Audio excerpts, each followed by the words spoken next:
한 주간 서울에서는 무슨 일이 일어났을까요? 이번 시간은 TBS 기자와 함께 최신 핫 이슈를 키워드로 살펴보는 시간입니다. 오늘은 박가연 기자와 함께 하겠습니다. 어서 오세요. 네, 안녕하세요. 예, 반갑습니다. 자, 첫 번째 키워드부터 한번 살펴보시죠. 난 네가 무서워. 이게 무슨 말인가요? 누가 무섭다는 얘기일까요? 네, 바로 개를 무서워하는 시민들이 내뱉는 말입니다. 예. 네, 저희가 이제 공원 같은 데 놀러 가면 이렇게 예. 견주들이 개를 데리고 산책을 많이 나오는데요. 예. 대부분이 우리 개는 안 물어요라고 말을 하거든요. 그럴 리가 없죠. 네, 예. 그런데 주인만 물지 않을 수도 있고 예. 또 언제 어떻게 달려들어서 물지 모르기 때문에 그렇습니다. 시민들이 무섭다라고 말을 하는 거죠. 예. 사실은요, 저도 예전에 개를 키웠던 적이 있었는데, 저희가 기르던 개가 사람을 물었던 적이 있었어요.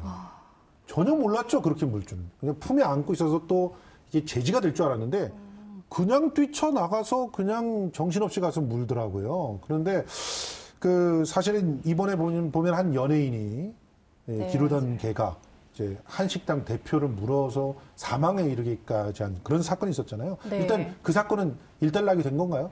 네, 현재는 이 숨진 김 씨의 가족들이 이 예. 최시원 측과 합의를 했기 때문에 예. 따로 뭐 처벌할 의사는 없다고 밝힌 상황입니다. 예. 하지만 여전히 청와대 홈페이지나 온라인상에서는 이 견주 처벌을 좀 더 강화해야 된다, 혹은 뭐 동물보호법을 좀 더 개정해야 한다는 목소리가 일고 있어서 파장이 쉽게 사그라들지는 않을 것으로 보입니다. 예, 사실 뭐 최시현 씨 같은 경우도 뭐 우리 집 개의 입에서는 균이 발견되지 않았어요. 뭐 이런 얘기를 자꾸 하니까 네. 누리꾼들이 더 화가 나는 것 같아요. 그런데 이 최시원법을 만들자는 청원 지금 줄을 잇고 있는 상황이라면서요? 네, 맞습니다. 현재 청와대 홈페이지에 들어가서 이 예. 국민청원 코너를 들어가 보면요. 예. 이렇게 반려견 관련 청원글들이 줄줄이 나옵니다. 예. 이 내용을 자세히 보면 이 목줄이나 입마개를 하지 않은 견주들을 좀 더 강하게 처벌하는 일명 최시원법을 만들자는 얘기부터요. 이 문재인 대통령의 슬로건이죠. 이 사람이 먼저다의 말을 조금 더 붙여서 예. 개보다 사람이 먼저다. 뭐 그건 당연하죠. 그러니까 개에게 안전장치를 채워서 어떤 행동 제약을 주는 게 맞다라는 의견이 대부분입니다. 예. 반려견 동물을 키우는 인구가 늘어나면서 이게 다 자연스럽게 검토돼야 될 그런 상황이라고 보는데 일단 여론을 의식한 정부가 대책을 내놨죠. 바로 맞습니다. 이건가요? 네, 이렇게 예. 세 가지로 딱 정리가 되는데요. 예. 이렇게 사태의 심각성을 인지한 서울시와 농림축산식품부에서 드디어 해결책을 내놨습니다. 예. 우선 서울시에서는요, 이 여의도와 뚝섬 등 한강공원에서 활동하는 단속요원을 증원해서 예. 이 목줄을 채우지 않는 견주를 좀 더 꼼꼼하게 처벌하겠다고 밝힌 상황이고요. 예, 이게 이제 서울시의 대책입니다. 네, 맞습니다. 그럼 두 번째 대책은 네, 이건 이제 농림축산부. 농림축산식품부에서 예. 발표한 대책인데 원래 목줄을 미착용할 때는 벌금이 10만 원이었습니다. 예, 예. 근데 여기서 이제 5배로 올려서 벌금을 50만 원으로 올린 거죠. 예. 네, 그리고 마지막으로는 입마개를 반드시 해야 하는 맹견을 따로 범위를 뒀었는데 예. 이 범위를 더 넓혀서 예. 좀 더 예. 네, 이렇게. 이전까지는 6종류였거든요. 제가 기억하기로는. 네, 맞습니다. 뭐 로트와일러라든가 뭐 이런 아주 정말 대형 맹견의 경우만 그랬었는데 지금 뭐 최시원 씨가 기르던 개는 프렌치 불독 네, 중형견이거든요. 그러니까 범위를 좀 넓혀야 된다. 네. 이렇게 얘기를 했네요. 그리고 또 뭐 개파라치가 등장한다는 얘기도 있는데 네, 그건 어떻게 되는 개파라치란 단어가 예. 등장했습니다.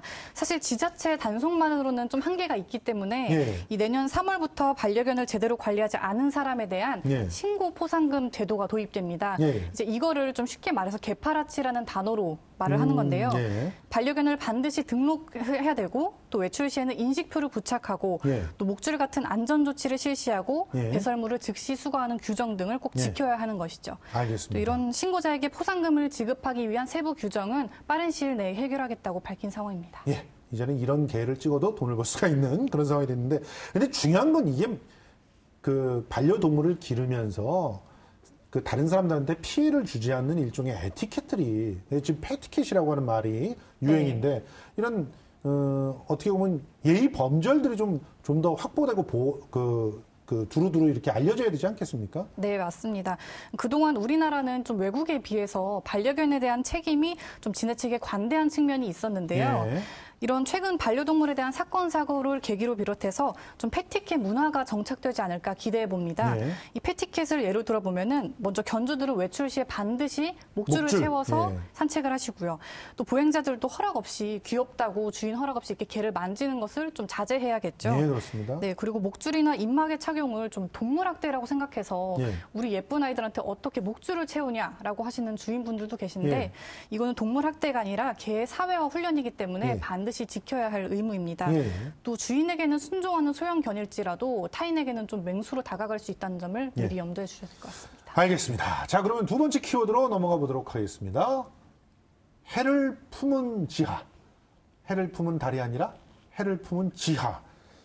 이게 뭐 어떤 얘기인가요?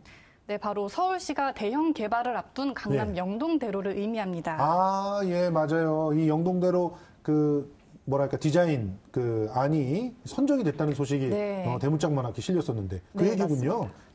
네, 이 영동대로 지하에 들어설 복합 환승센터와 함께 이 지상에는 식물이 곳곳에 심어지고요. 또 예. 지하에는 지하 4층까지 천장부터 지하까지 햇빛이 내리쬐도록 설계돼서 벌써부터 언론의 주목을 받고 있다고 합니다. 아니, 어떻게 지하 4층까지 이렇게 따뜻한 햇살이 내려갈 수 있는데 그 기술이 뭔가요? 네, 저도 굉장히 궁금하고 또 신기하기도 했는데요. 이곳은 이제 유명 프랑스 건축가인 도미니크 페로가 설계를 맡았습니다. 예. 이 설계자가 태양빛을 흡수하고 이를 다시 지하로 내뿜는 일명 라이트 빔을 설치해서 예. 지하에 있는데도 불구하고 마치 지상에 있는 듯한 느낌을 주도록 설계했다고 합니다. 예. 또 신기한 게 이게 밤에는 반대로 이 지하에 모아놨던 빛이 다시 지상으로 뿜어져 나온다고 해서 낮밤으로 빛을 내뿜는 새로운 영동대로를 기대할 수 있을 것으로 보입니다. 아, 그럼 밤에는 또 여기가 훤하게 지하가 들여다 보여서 굉장히 명소가 될 거라고 생각하는데 하필이면 제가 이사 간 다음에 이런 재건축이 있게 되네요. 지상에도 뭔가 변화가 있겠죠, 그렇게 되면? 네, 맞습니다. 지상에도 좀 변화가 있는데요. 이 지하에는 기존 차도와 편의시설, 버스, 지하철, 황승센터가 들어선다면 예. 이 지상에는 축구장 4배 크기의 대형 광장이 조성됩니다. 아, 예. 이 광장에는 이제 빽빽하게 나무를 채우고 좀 예. 이런 조경을 더해서 시민들의 휴식 공간으로 쓰여질 예정입니다. 예. 뭐 완전히 새로운 서울의 랜드마크로 등장할 것 같은데 언제쯤 공사 끝납니까? 네, 새로운 영동대로는 조금 먼 2023년에 만나볼 수 있고요. 아, 2023년? 이 완공 전까지는 이 지하 공간의 열기라든지 잔디 광장을 좀 더 점검하는 시간을 가진다고 합니다. 그때 가서 다시 이사 가면 되겠네요. 예. 자, 마지막 키워드 한번 보겠습니다. 아듀 달빛 시장. 이 제목만 봐도 좀 알겠습니다. 뭔가 좀 밤도깨비 야시장과 관련돼 있는 얘기인 것 같아요. 네, 맞습니다. 예. 바로 지난 3월부터 이어온 밤도깨비 야시장을 뜻하는 건데요. 예. 이 해가 지고 본격적으로 시장이 열린다고 해서 밤도깨비 야시장이라는 이름이 붙었죠. 그렇죠. 이 각종 화려한 푸드트럭과 공연으로 도심 곳곳을 달궜던 이 밤도깨비 야시장이 이번 달을 끝으로 막을 내린다고 합니다. 아, 그렇군요. 저도 이 밤도깨비 야시장에 가서 아이 데리고 가서 가보셨나요? 그래서 음식도 같이 먹고 또 거기서 영화제 비슷한 걸 하더라고요. 그래서 누워서 강변에서 누워서 영화도 보고 막 이랬던 기억이 나는데 자, 이 마지막 밤도깨비 야시장 어떻게 하면 즐길 수 있을까요? 이번 주말에 끝난다는 거 아닙니까? 네, 이번 주 일요일에 이제 끝납니다. 이 방문 목적에 따라서 어느 야시장으로 갈지 정하는 것도 또 하나의 즐기는 방법입니다. 저는 여의도 야시장에 갔었거든요. 그럼 맛있는 먹거리나 한밤 피크닉을 즐기시는 맞아요. 분들이 주로 여의도 한강공원을 향하시는데 예. 만약에 나는 재즈나 어쿠스틱 같은 음악 공연을 좋아한다 예. 이러면 반포 한강공원으로 가시는 걸 추천드리고요. 설의 섬 그쪽을 말하는 거죠? 네, 맞습니다. 예. 그리고 또 문화전시를 같이 관람하고 싶으신 분들은 동대문 디자인 플라자에 가서 볼거리와 먹거리를 같이 즐기시는 것도 또 하나의 방법입니다. 예. 또 친환경 마을장터에서 쇼핑을 하고 싶다면 얼마 전에 개관한 마포 문화비축기지로 가는 것도 좋은 방법입니다. 예. 참고로 야시장마다 안내소랑 응급센터가 있기 때문에 예. 미리 위치를 확인해 두시면 좋을 것 같습니다. 사실은 저는 미리 시간을 알아보지 않고 가가지고 그때 꽤 많이 기다렸었어요. 근데 시간이 곳마다 다 다르더라고요. 네. 좀 정리를 한번 해볼까요? 네. 예, 좀 시작하는 정리를 시간들. 일단 여의도와 DDP, 반포, 청계광장은 네. 매주 금요일, 토요일 오후 6시부터 그렇죠. 11시까지 운영이 되고요. 여기에 제가 4시부터 가서 기다렸었어요. 좀 여의도에. 일찍 가셨군요. 예. 그리고 청계천은 토요일 오후 4시 반부터 밤 9시에 마무리가 됩니다. 예, 그렇군요. 이번 주말 특별한 계획 세우지 못하신 분들 있다면 약간은 쌀쌀하지만 그래도 밤도깨비 야시장에서 한번 뜨거운 달빛과 도깨비들과 함께 이 먹거리들과 함께 네. 특별한 재미를 한번 즐겨보셨으면 좋겠습니다. 자, 오늘 박가영 기자 고생 많이 하셨습니다. 고맙습니다.